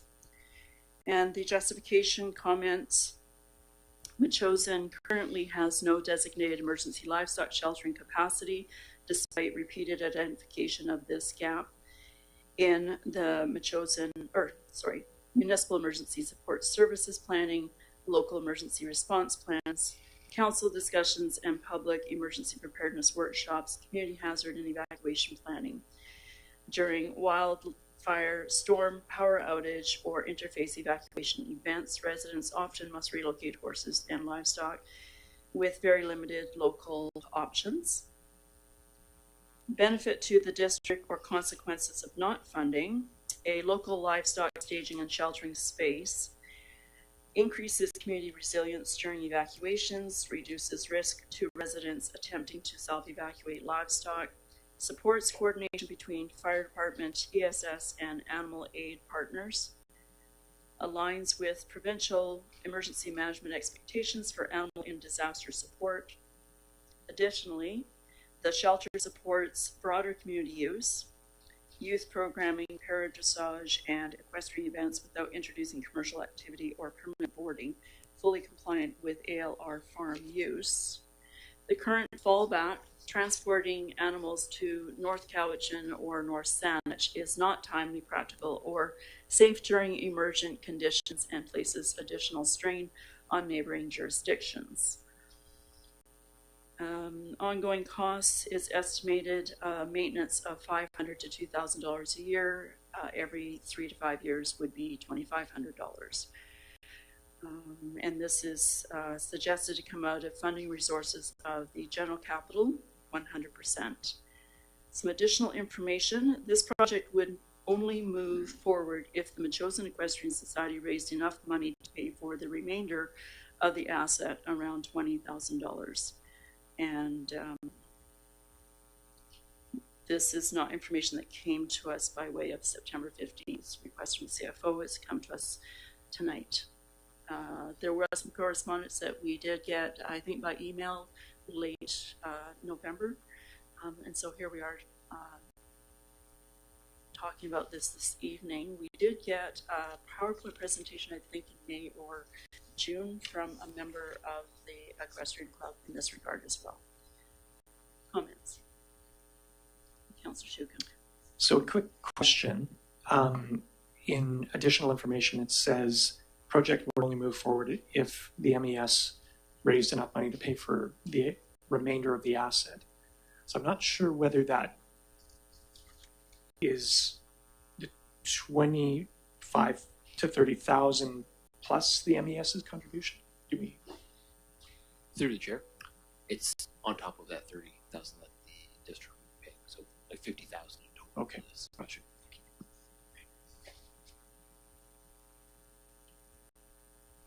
Okay, can I weigh in on this one? This one, I actually phoned the president today to have a talk, because I want to understand. I haven't been to one of their meetings in a while, and I wanted to have an understanding of what their priorities are, because I do know that they have this last year budgeted to enhance the grandstands, because there's dry rot and they need to fix some of the bleacher seats and the wing walls. And doing the wing walls will allow them to do some fire smarting as well. So as one of the members, I was able to find some quotes for them, and then they decided what they wanted to do with that. So they've already got some budget money aside for those projects. Water is definitely a priority. They've yet to budget for that. The initial estimate for that from the water board would be $10,000 just a meter up the road. So you have to come in underneath the road. And then there's another estimate that's being sought for plumbing that would come to, say, the riding ring so that they could irrigate their footing. And so I'm not sure if any of you are aware, but when they changed the footing from hog fuel, which is very hard to find these days, to sand, they needed to come to the district to have this discussion because it's the property of the district, and the maintenance changes when you have different footings. So sand requires, it's dusty, as we can see. Usually on Tuesdays, you'll see that from May to September when the drill team is practicing.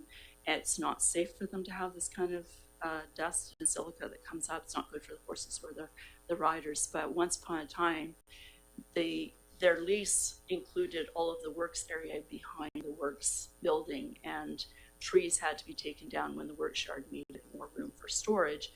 And when those trees came down, there was an agreement to replace the trees. In the last term, during COVID, when I was the president, I suggested that the trees really aren't going to stop dust, etc. Perhaps water. So they've got a couple of different things that they're looking at. This is another one that has come up more recently. They're prepared to do fundraising. They, I think, probably need, and CAO could probably give some background on this. They probably do need engineering or building permit, that sort of stuff. They also want to put a roof on it. When Mr. Payette had actually sent an email out to us earlier this year asking for input, I actually answered back with a plethora of questions. The questions I would have are, it's not just for horses, it is for livestock, for emergency. If we were to look at other facilities similar to our municipality, like Saanich has Saanich Fairgrounds. They have livestock buildings. All those buildings are behind fence and gates. We don't have that. So that would be something that from our liability insurance, I'd like to know a little bit more about. The equestrians would have to probably put a rider on their insurance as well when they've had to do that in the past, when they've had driving or queries about reining horses, that sort of stuff, because the liability changes with the activity. So those were some of the things that I was interested in learning more about. They're willing to give up the grassy area beside their grandstand for this placement. This is an area that has been traditionally used for picnics during farmers market, but also mulling station for Machosen Community Day. Anytime they've done fundraising for ride-a-thons, that's where they sort of have their little chili cook-off and gathering for that sort of stuff. So they're willing to give that up for this. These will be 6 different stalls. I have lots of other questions, but in speaking also to the farmers market, when they proposed to put their farmers market shelters in, they paid for the majority of that, was $67,000. And they did have to get engineering, and there were lots of different levels of things that they had to do. I don't think those shelters go anywhere. They're very deep in the ground with cement. So there were drawings that were required, probably cement piles and stuff. The same with the portico in front of the museum. And lots of layers of things that have to be done with stuff. I don't know if this has been done yet. I think what the equestrians are looking for is direction. This is something they want to do. They just want to know if they can do it, they'll start the fundraising. If not, what do they need to do and when? So they need a timeline as well. A lot of livestock owners in the area do not have the means to transport their animals. They usually contract that out, or they have a neighbor. So those are some things that even their club could start working on, approaching farms and doing some seminars and in-service to other agricultural situations in the community. Yeah, there's many layers to this, but these are just some of the things in speaking with the two user groups that are adjacent to the. This has been brought up at the grounds group meeting as well. But the farmers market, the museum people, generally stuff like this, there would have to be a site visit with the grounds group too. So I'm just not sure where we are with staff, what requirements we've asked of them. Have we put anything into ALC for? I know what it says on paper, but I don't know if we have to apply to have another building. It's more than 10 by 10, so I suspect we do. Yeah, thanks through the chair. This request came to us a number of months ago based on temporary facility, if you recall.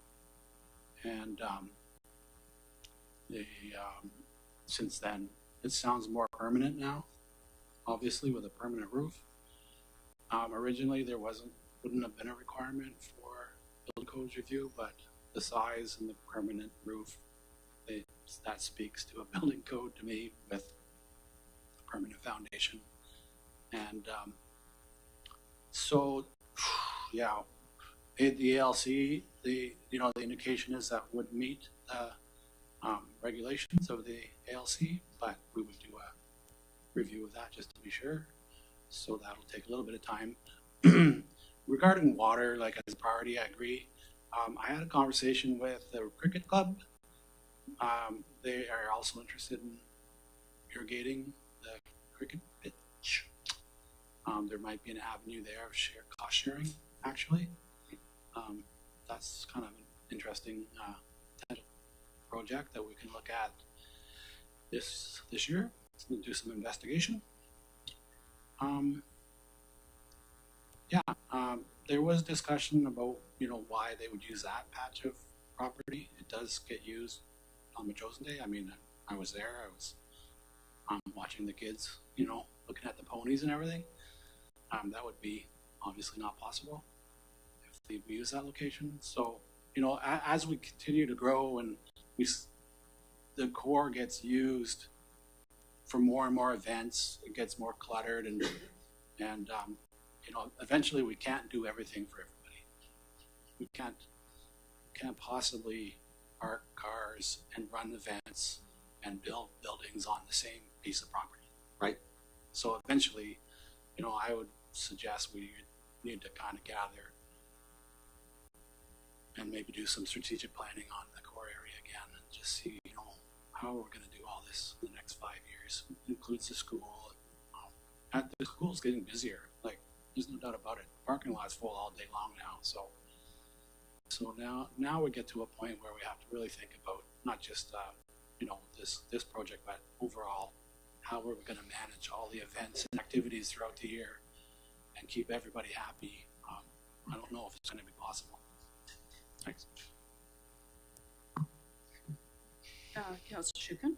Thank you for the insights into, your experience with the equestrians. And also you raise a good point about the growth of structure on the municipal grounds. And I do remember when the Museum Society wanted to do the portico that they've been talking about for many years, they did involve the larger grounds group as well. Mr. Payette's point about giving thought to how we use the larger municipal grounds, I think, is a really good one. And this will be an interesting weekend because of the events you're talking about and where everyone's going to park. And we're, having more rainfall right now, more is expected. So the fields would be very foolish to load up with cars at this point. I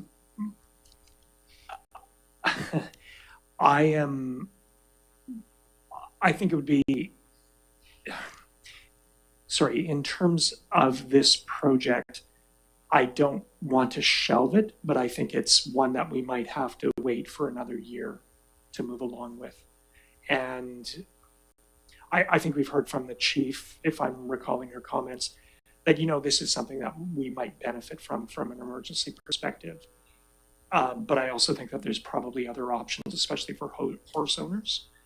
And in terms of other livestock, the one thing to keep in mind is we don't have a lot of cattle in Machosen. There's a lot of sheep, but I think housing them versus cattle is a very different thing. So I think it's a neat idea. It's probably not one that I could see us jumping into in the coming year. So. Okay. Mayor Little? Yeah, thank you. I think this is just a question of priorities. It'd be nice to have. I think it would need the perimeter fencing.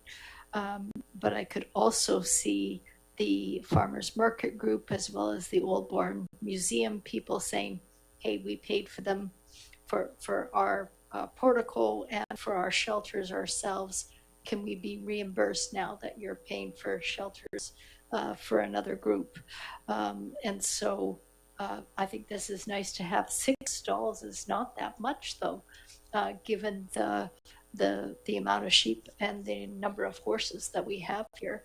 And I was trying to put myself in the position if there was a wildfire, if there was an earthquake. Well, we don't know what the roads will be like, but if there was a wildfire, would I hitch up my trailer to my truck and put my horse in there and bring it to Machosen, or would I try and get it farther away from a wooded area? I think I might try and get it out to North Saanich.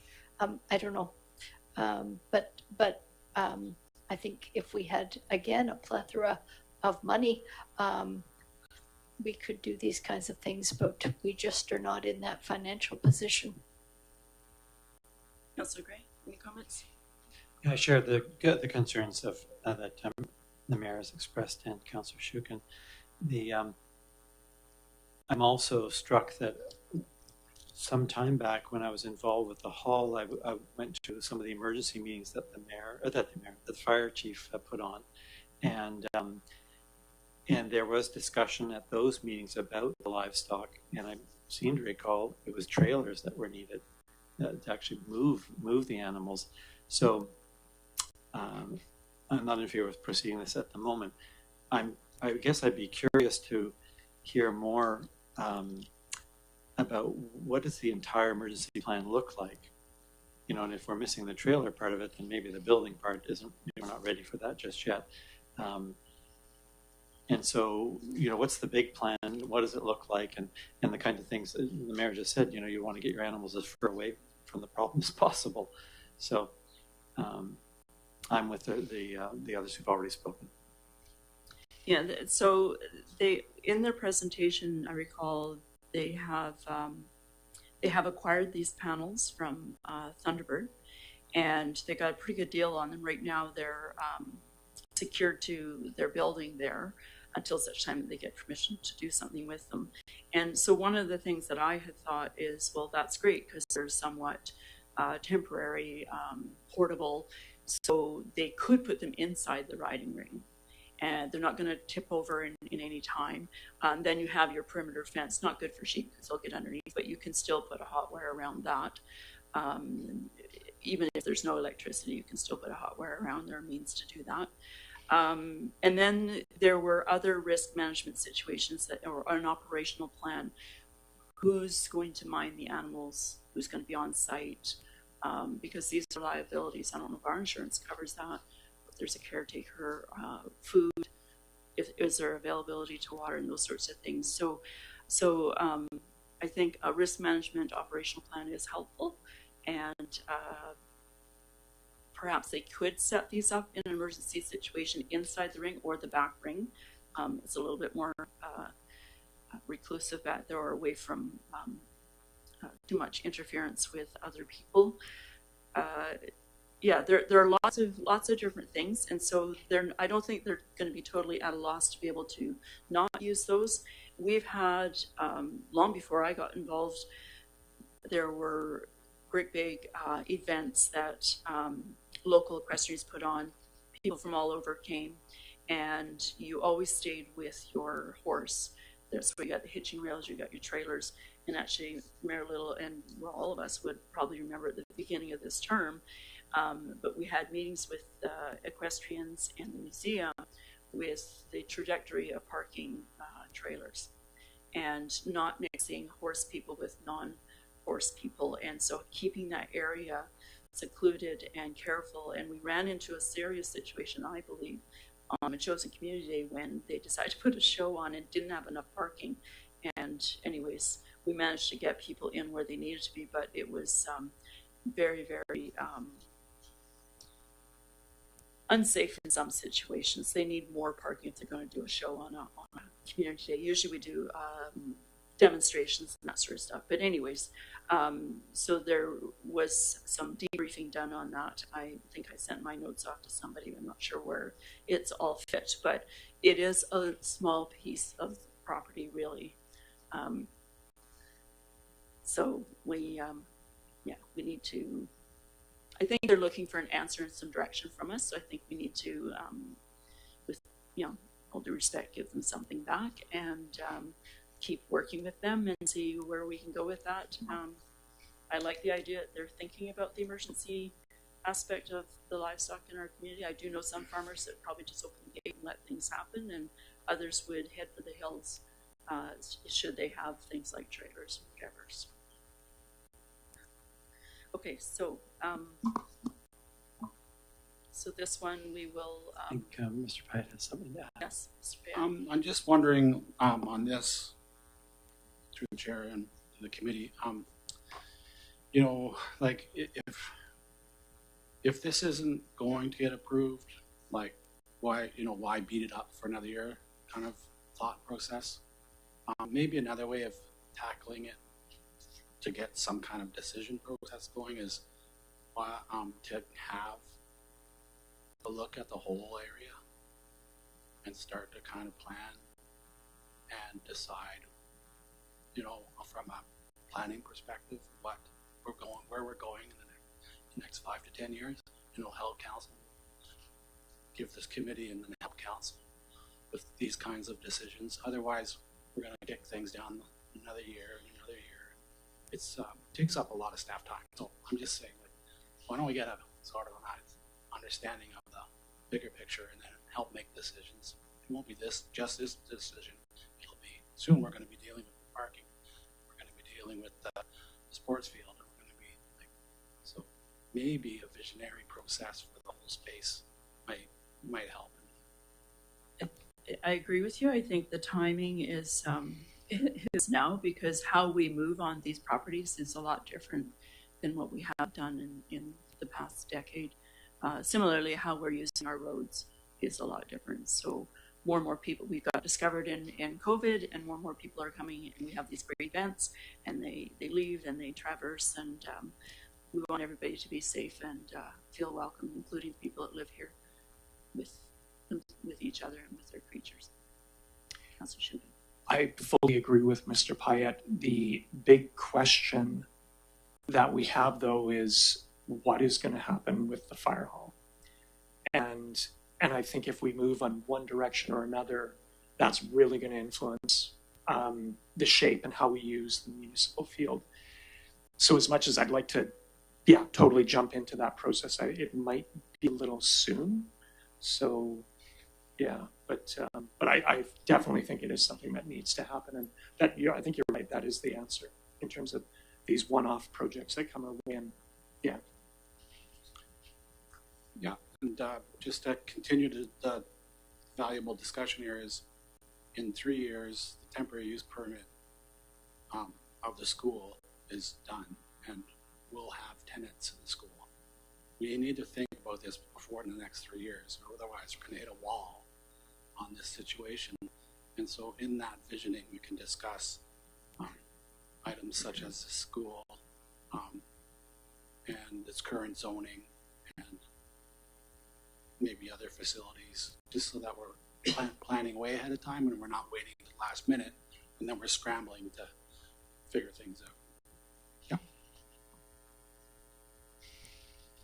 Okay, so So will staff be reporting back to them on what we discussed tonight briefly? Okay, great. Thank you very much. Okay, so anything else on this particular topic? No. Okay, so open up the mic for the public. Yes. Yes. Can I just ask Mr. Creek and Mr. Payette a question? There was some previous discussion about, through you, Councillor Donaldson, there's previous discussion about, again, the buffer land. And I think there was a request made, whether it went anywhere or not, I'm not sure, for an allocation of, I think it was 25,000 to move ahead with, to have some money available for us for planning and possibly action on the buffer land in 2025. Has that been factored into anything? Now, I raise that in light of, there'll be a discussion on Monday where we may look at the development of a covenant, the potential of rezoning. So there's some legal costs there. We've talked about developing either an access plan or a management plan. So that will potentially require some funding. It might not all happen in 2026, but we should be very prepared to move ahead on some of these things, like at least get them started. So.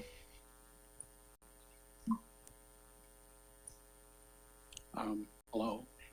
and sorry, just to finish off, it might be a good bet to just keep this money in a reserve or draw from it from a reserve, because I'm not sure what we're going to do. But, Yeah, okay, that through the chair, that would be, yeah, so leading in is that the presentation coming next week, that's part of the funding to pay for the planner's work for the presentation, the report's coming, and it lays out a plan for the future use of the land. And then following that, the $25,000, what's left of the $25,000, which is quite a bit, we could put in a reserve or into an account in anticipation of future costs to keep the momentum moving on the buffer land.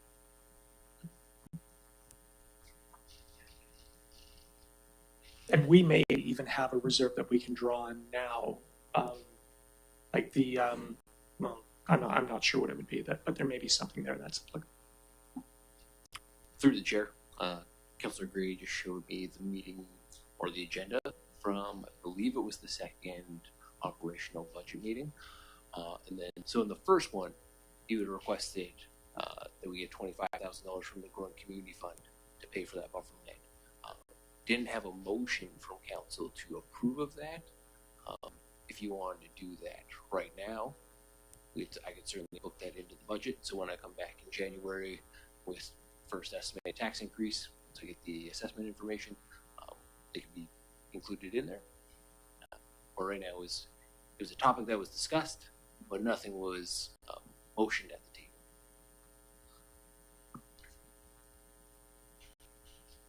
Well, if I could, I would move that we allocate $25,000 from the Growing Communities Fund to address the range of needs that may come from our consideration on the future of the buffer land. Seconded by Mayor Little. Any other conversation? Councillor Gray?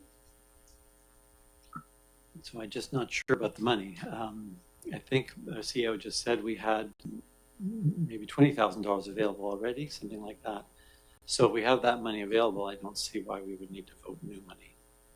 But if we get that clear, that would help me know how to vote. Yeah, we'll have to clear this up. I thought there was money available from last year to start looking at the management plan for the buffer land. So maybe I'm mistaken. Through the chair, I think you're mistaken with the $20,000 that we had for the Parks and Trail Master Plan, and then the $20,000 that we had for the Duke Road East. And then we did have, okay, so correcting on that one, we did have $20,000 for the buffer land back in 2024, and we didn't use much or any of it. But then that money has now been allocated to paying for a hydrologist for the water monitoring over on the buffer land. So because of that, that money's been budgeted for already. So I think on the safer side, I would think you'd need this extra 25,000, unless that monitoring doesn't cost what we budgeted for in the current 5-year plan. I'll withdraw my motion and we'll pick it up when, we have more information. Thank you. Okay, sounds good. Okay, so if there's anyone in the audience that wishes to make comment on what we've discussed this afternoon, please step forward to the mic. State your name and the street on which you live. Push the button until the red light comes on, please.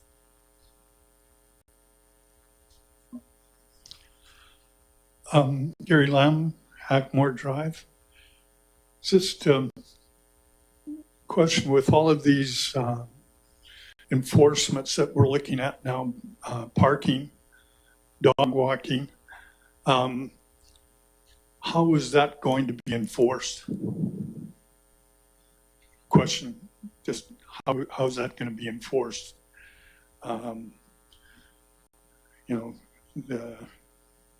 That is going to take some thinking. The other point is around the EOC and the cricket building. I've spent quite a bit of time